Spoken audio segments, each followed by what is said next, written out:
We're so thankful that you could all take the time to be with us today. Now we have our keynote speech, and it's my honor to introduce him. His name is Orion Tait. He is the founder, executive creative director, and partner of Buck.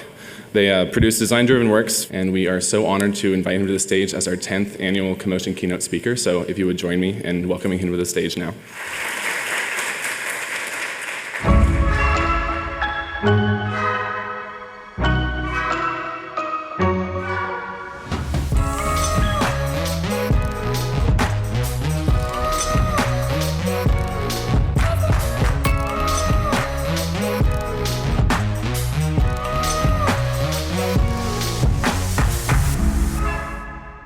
It's not every day one is invited to give a keynote speech, particularly at the Savannah College of Art and Design. I think of it as a testament to the value of one's body of creative work and the desire by many for the passing on of that extraordinary knowledge. So when I think about this idea of, I want to do a podcast and talk to the owners behind the industry's best, I said FABULIST might defined as this rare breed of human that's so obsessed with creativity and freedom that you eschew the conventional path, risk everything, and end up creating something extraordinary. Would you say that's a pretty fair definition of what you guys have done with your careers? I would say that we definitely took a lot of risks, but I wouldn't say it's fabulous. But we're very proud of what we've created. And you, Orion? Yeah, absolutely. I think we've always been a little uncomfortable talking about ourselves. I think humility and sort of a no ego culture is something we've always strived to create at Buck. So I think it's hard to put it in those terms, but definitely we've been doing this for a while. And I 100% agree. We've taken a lot of risks, and it's always really been in the pursuit of excellence. So we're happy to be here and talk about it. Everyone in our industry knows Buck. Today we're fortunate to be here with Ryan Honey. He is one of the founders and creative directors of Buck. Hi everyone, this is Al McKay. I'm sitting down with Orion Tait, director and partner at Buck. Very excited to have Ryan here today. Ryan Honey is the Chief Creative Officer at Buck. I was actually looking at your top level positioning statement, right? Buck is a global creative company that brings brands, stories, experiences to life through art, design, technology. But can one of you give us just like, if we were standing on the curb looking up at Buck from the outside in, what do we see? What is Buck at a glance? I think at this point, if we were a creature, I'll put it in that terms, I would say we're kind of a multi-headed hydra, some kind of mythical creature, in that we do lots of different things. We're very much like curious, creative problem solvers. So we've never liked to put ourselves in a box, and I'm really grateful that we haven't had to. I think we started at a time in our industry that we were just really lucky. You know, a lot of it was luck of timing when we started, that we've been able to kind of organically and slowly expand and been able to like branch out into lots of our areas of interest and curiosity. And what are like some of the just top level facts and figures, right? Like for anyone that doesn't know, where are the offices? What's the team look like these days? Any other big changes? So right now we've got New York, Los Angeles, and in Sydney. And then last year we opened up Amsterdam. We're about 500 staff across all offices. We run with about 100 to 200 freelancers at any given time. So it's really interesting to think that you guys grew that much through the pandemic, because I'm guessing that took you by surprise to some extent.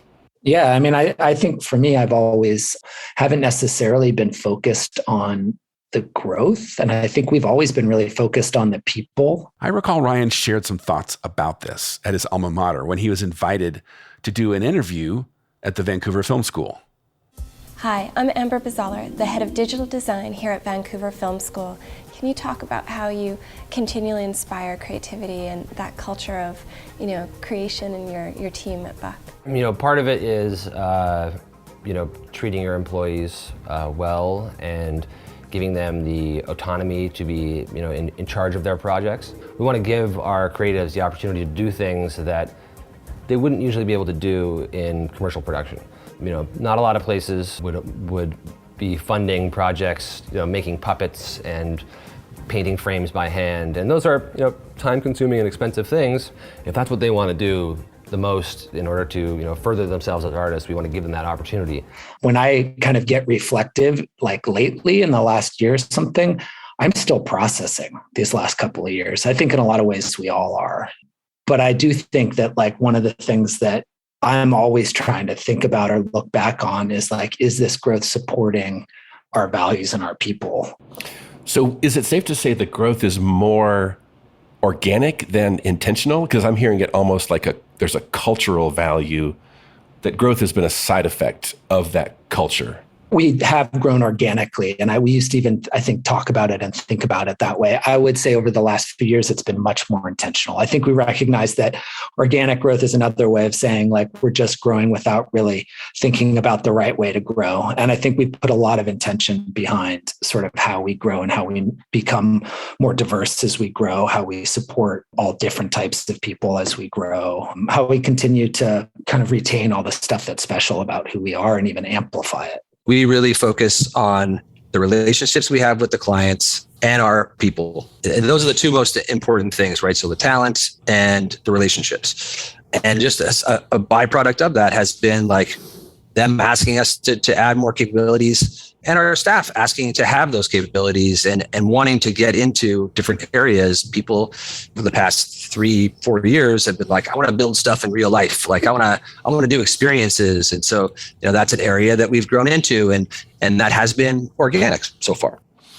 Well, someone asked me a really interesting question when I was talking about doing this podcast with you guys, because we're both big fans of Creativity, Inc., the book by Ed Catmull from Pixar, which is a great book because it's all about operations, right? And how do you institutionalize creativity? But the question that my friend was asking me was, does luck still play a part in that? Because that was something that in the book, Ed Catmull talks about.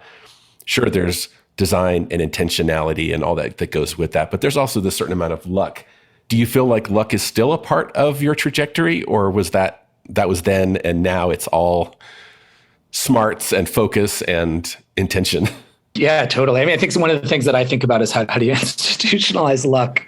Like how do we create an environment? Like I like to use gardening metaphors sometimes and think about like, we're trying to create the greenhouse or the conditions for growth, but not dictate necessarily how that plant wants to grow. Just like water it and give it good soil and some nice organic matter and some good sunlight, and be surprised, hopefully, and lucky with what sprouts, And I think like trying to, as we grow, that's something I'm always really sensitive about, is like whenever I hear stories of some kind of bureaucratic layer or someone that was really like turned on and excited and passionate about something, and they tried to get it done, but there was some bureaucratic layer they ran into a buck. That's where, those are some of the things that are not the happy surprises where I'm just like, oh, that's too bad. Like, because I think that's kind of where a company like ours that thrives on creativity, and you hear, Catmull talk about that in his book too. It's like, how do you kind of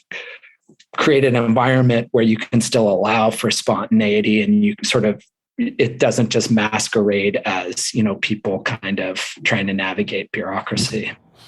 Yeah. I mean, clearly creativity is not a formula, but I love. Yeah, it's got to be messy sometimes. Yeah. Well, I love your gardening metaphor, because it's starting to answer the question that I have definitely been fixated on when I've observed you guys down through the years. And that is, how the heck do you maintain such exceedingly great creative standards at scale? That's an amazing accomplishment. We'll probably say this a few times during this interview, but it's sustainable creative culture. And that means a lot of different things. To make it sustainable, you have to try and do a lot of different things. As Ryan mentioned before, we have a lot of people who come from the creative side who have been at Buck for a very long time. And that has allowed us to mentor people and bring them up and put them in a position to mentor. And so the values and this sort of dedication to craft permeates through. That's sort of one thing. But the other thing is also reinvesting in your talent, right? And I think when people see us doing those things, it spurs them to want to better their work and to also, deliver at the highest level they possibly can. And that's give our staff more opportunities to try different things. Like, how do we create something that is sustainable? And that's got to be creatively and financially rewarding for everyone. Well, with the focus that you have on people, I'm curious if this resonates with you, because I hear a lot of people talk about, oh, we figured out remote really fast and we're super agile and right, it's all great.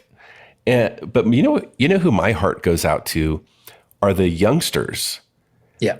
Right? Because the way that you learned and I learned this business was sitting next to that superstar CD, and there was that osmosis of, hey, let me drive and grab the tablet for a minute. Let's both point at the monitor together. There's just all that craft that happens in a very intangible way. And I'm just wondering, are you guys feeling that? Like, it must be really challenging to bring in a junior, and I don't know, what's the path look like for that person who is alone in a bedroom and just on Zoom all day long? Yeah. 100%. Yeah. Yeah. I mean, in talking to, and I still have, I was thinking Ryan does too, we have coffees with everyone who's new. Spend 15 minutes or half an hour with them. And usually it's when they're at like the 2-month mark of working at Buck. And we also do what's called donuts through Slack, and that's just random calls. But when I check in with younger artists, I've been surprised. They're excited to go in the office for sure, but they also, they are getting one-on-one time, because this conversation, like, it's undistracted conversation. When you're in the office, it's like you're talking to somebody, but then there's someone like, can I have you here? Can you look at this? And then when you have like even 15 minutes of someone's pure focus, there is something there that's like more can be, I guess, transpired. The osmosis is still there, I guess. And maybe in some ways it's stronger. And people are finding ways to do it too. Like lots of our teams will just have open work sessions or open office hours where you can just join a Zoom and all work together, and people just will sit there quietly and be drawing or making stuff or animating. One person will be sharing their screen. Sometimes they'll all be sharing their screen. So it's like people are finding ways to get some of that. I think for me, what I've noticed, because I've started going back into the office a couple of days a week, and it's just the random shit that's great that I met. Like within 15 minutes, the last time I was in the office, I was having a conversation with this new producer that I've had a coffee with, but I'd never met in person. He has such an interesting backstory. We talked about that. We talked about the job that he was on. Then one of my creative director friends came and joined. They told the story. They were like, oh yeah, that Microsoft job, that was really interesting. I was like, what was interesting about it? I learned so much in that 10 minutes that I never would have learned had I not been at the office. Right. And it's that kind of stuff that I think, yeah. Yeah, I've heard people theorize that one of the reasons New York City is one of the greatest, most creative cities in the world is simply because of the proximity and the close quarters. It forces random intersections and collisions that otherwise wouldn't happen. And that's a bit of what you're describing, Orion. And actually, speaking of New York, I know The New Yorker came to you, I think 2 years in a row, to create the illustrated branding system for their annual festival, including an anthem film that kicked off the event, as well as a graphics package used during the live stream.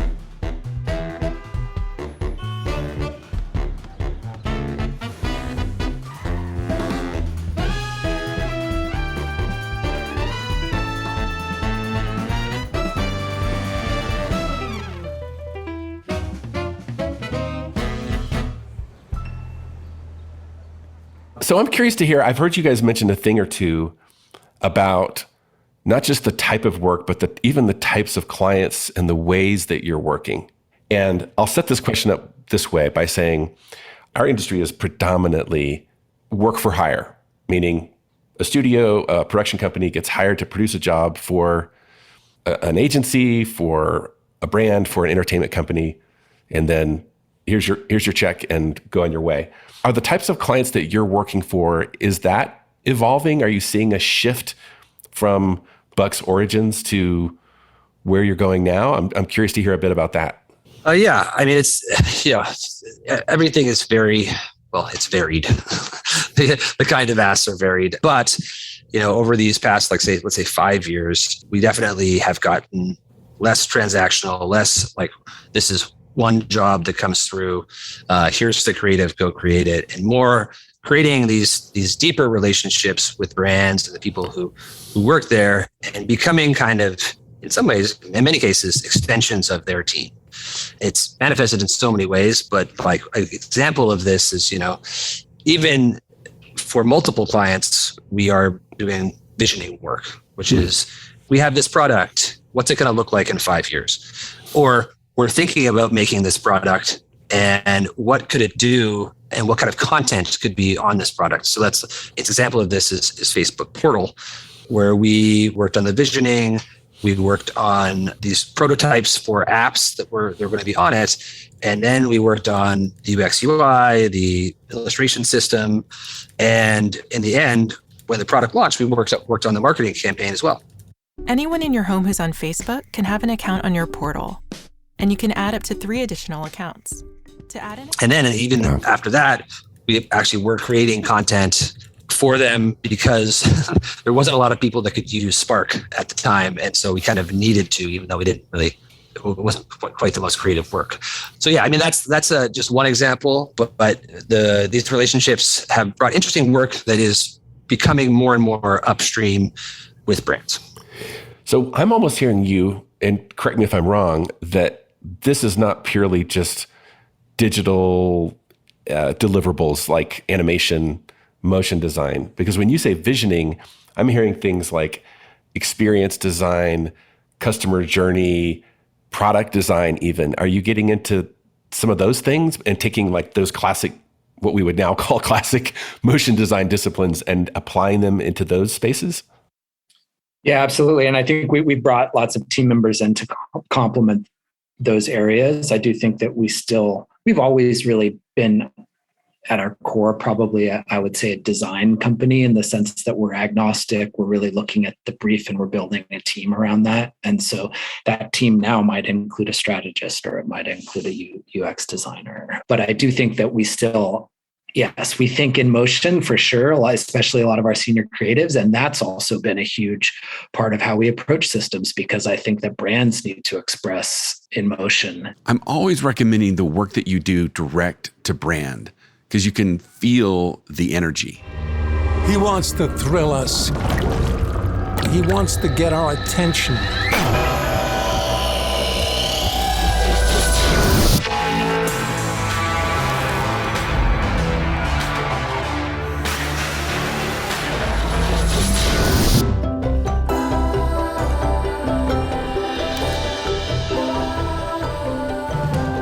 Now that's a big piece of, and that's a lot of some of our earlier relationships where we pushed more into some of the product and brand space. That's where it was coming from, right? It was like a product that really needed motion and they hadn't really considered it. And so we really started blowing it out from that perspective, and then recognizing, oh, maybe these brand guidelines don't totally work for all the touch points that you need and all the motion you need. And we kind of expanded out from there. So is it safe to say that you're also experiencing this trend that I've seen, where more and more studios and production companies are actually interfacing with brands directly? They still have their big agencies and what those agencies do, but it seems that brands are increasingly comfortable with working direct with companies like yours. Is that a big growing trend in your world? For sure. And, this was something that started with the tech brand, Silicon Valley. They were the first to, when they started marketing, let's say Google and Facebook even, they were like, we're not hiring an agency of record. They're like, screw that. we're gonna have people in house. We're gonna have to use this agency for that and this for that. And what that created in the marketplace was an opportunity for them to work directly with the makers. And I think based on the success of that model, that has expanded, and it was started on the West Coast, hit East Coast. We're seeing it in Australia now. I think we're about 87, I think is what I heard the other day, 87% direct to client in the US, and 50% in Australia and 50% in Amsterdam. Wow, that's fascinating. So now I'm curious to know, what's it been like grappling those asks? Because that's not the same, right? I mean, when an agency comes to you, they're asking you to execute generally a project, right? But a brand is more often asking you to solve a problem. Mm-hmm. Yeah, and I think that's been a big shift for a lot of our folks. I think there are some folks at Buck that I think really relish that and enjoy that. And I would say like the experience translates. And sometimes it helps that we don't know everything. And we've always just been a curious bunch. And I think this idea of really working with our clients and listening to them and trying to understand the ask.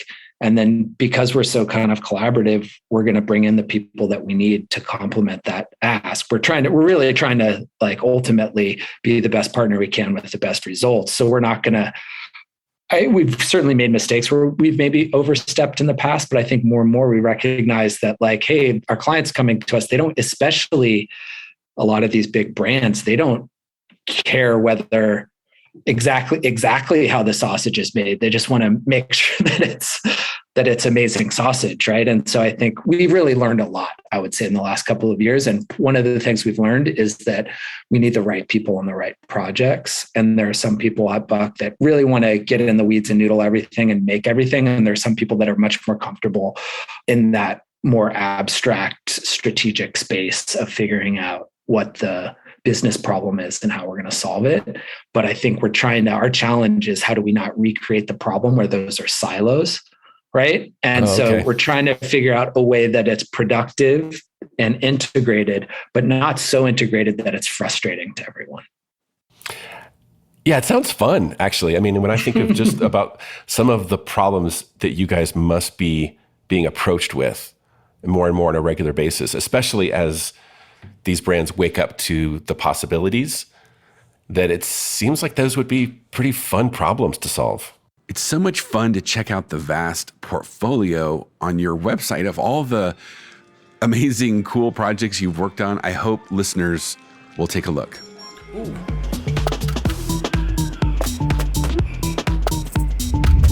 But then something happened. Everyone started to make their own decisions again.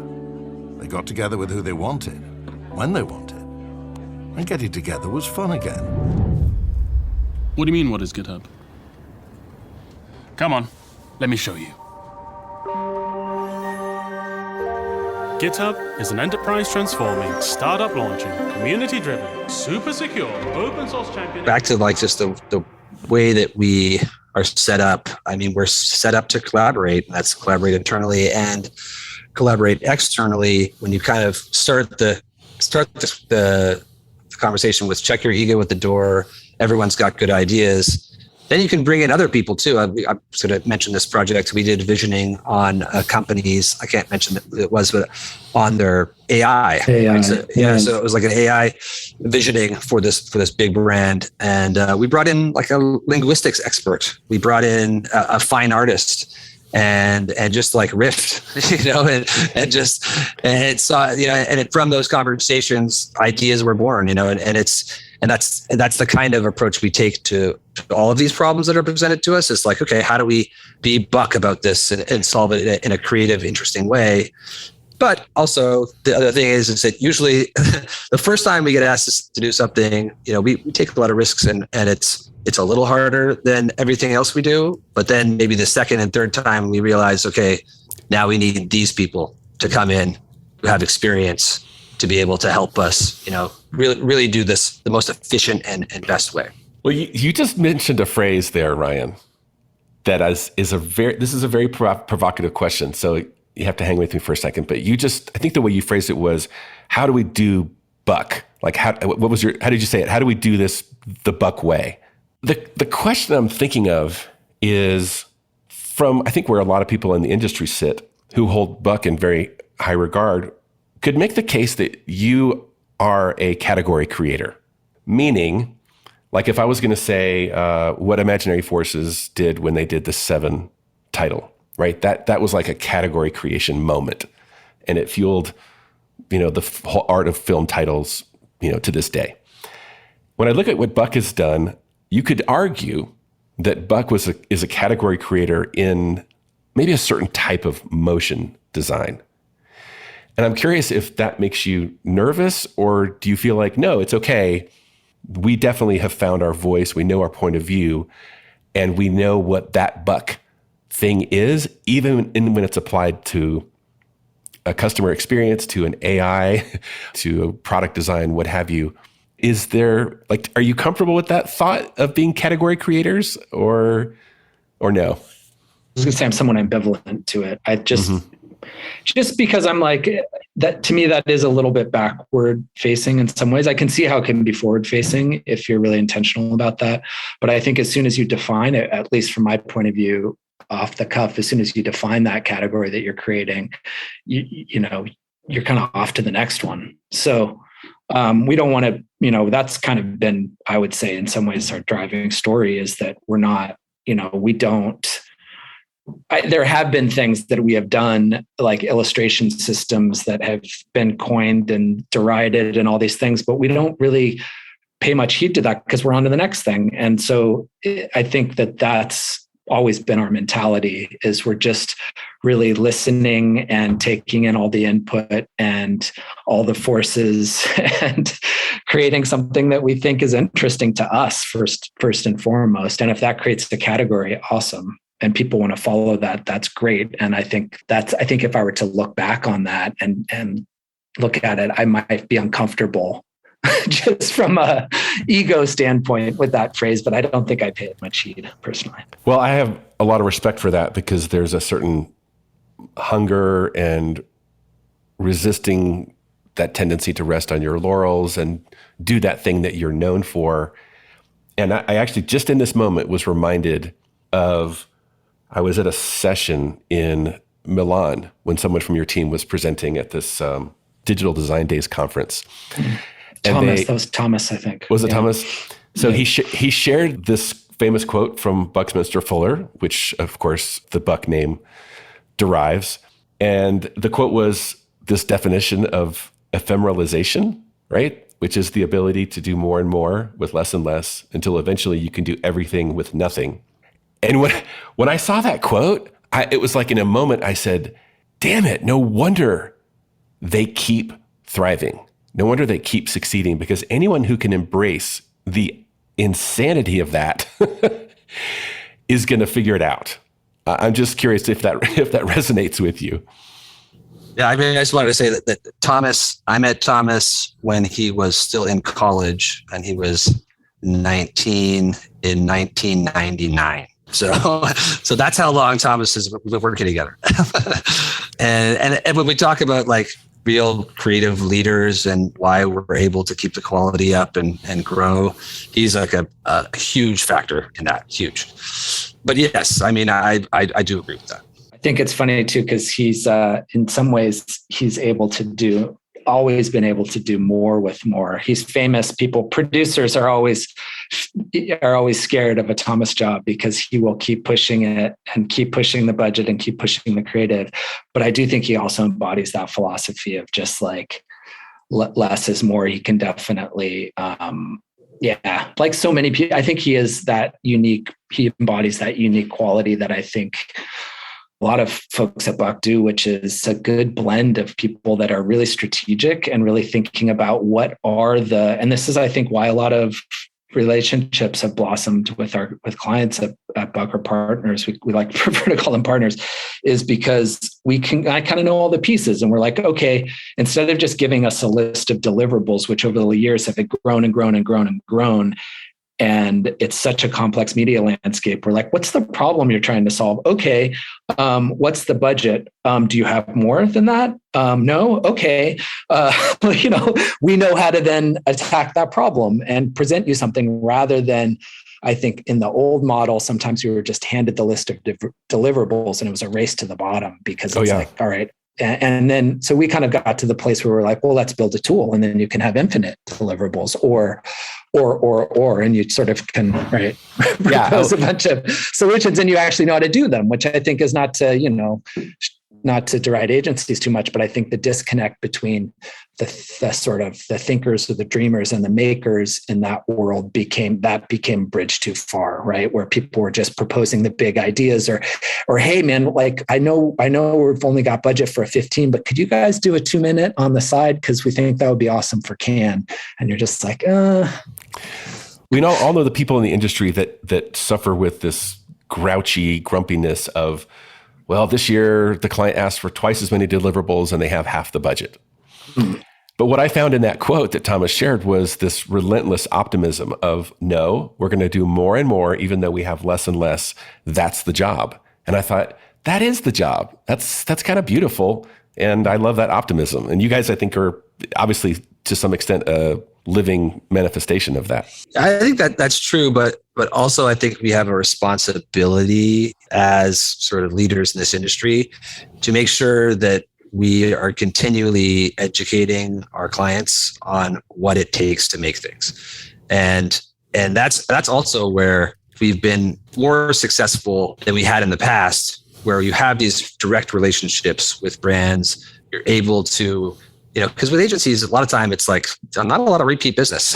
It's just like, you're just pitching, and then one lands, you go do it. But with this, you have a real relationships, and that education carries over, right? It's like carries over to the next job. And this time they come back with the right budget.